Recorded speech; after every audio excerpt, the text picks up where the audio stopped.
गरुड़ पुराण की कथा आती है कि यमराज जी एक तोता को देख के हंस गए। तो तोता बोला कोई और हंस जाए तो बात बनेगी, यमराज हंस रहा है। तोते के मित्र थे गरुड़ जी, भगवान के वाहन। तो अपनी पहुंच लगाते हैं ना लोग, जब संकट में आते हैं तो अपनी पहुंच लगाते हैं, जैक लगाते हैं, हाथ पांव फड़ाते हैं। गरुड़ जी को कहा कि भैया तुम कैसे भी एक काम करवा दो। बोले क्या? ये यमराज जी मुझे देख के हंस गए हैं, मुझे लग रहा है अब मेरे जीवन के दिन 4 बचे हैं। तुम कैसे भी भगवान से कहकर के मेरी जो जीवन अवधि है उसको बढ़वा दो, क्योंकि मुझे पता है कि ये यमराज जी तभी हंसते हैं जब किसी को उठाना होता है। गरुड़ जी बोले भगवान से बाद में बात करूंगा, पहले तुम मेरे पास आओ, बैठो मेरी कमर पे।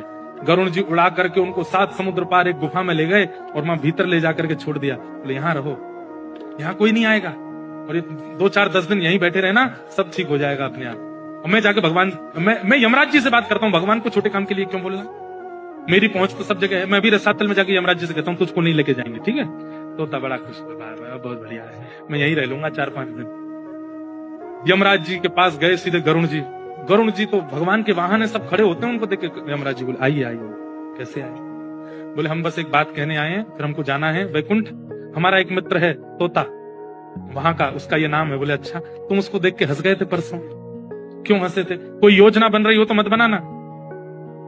अच्छा, उस वन के तोते के बारे में? बोले हाँ, मैं तो उसको देख के इसलिए हंस गया था, मैंने कि देखो कैसे कर्म की विधि, ये अभी यहाँ बैठा है और इसकी मृत्यु 7 समुद्र पार एक गुफा में बिल्ली के खाने से होगी, और मैं ये सोच के हंस रहा था कि ये 7 समुद्र पार पहुंचेगा कैसे। तभी यमराज जी बोले देखो देखो आ गया। पीछे देखा तो उस तोते की आत्मा आ रही थी, मर गया।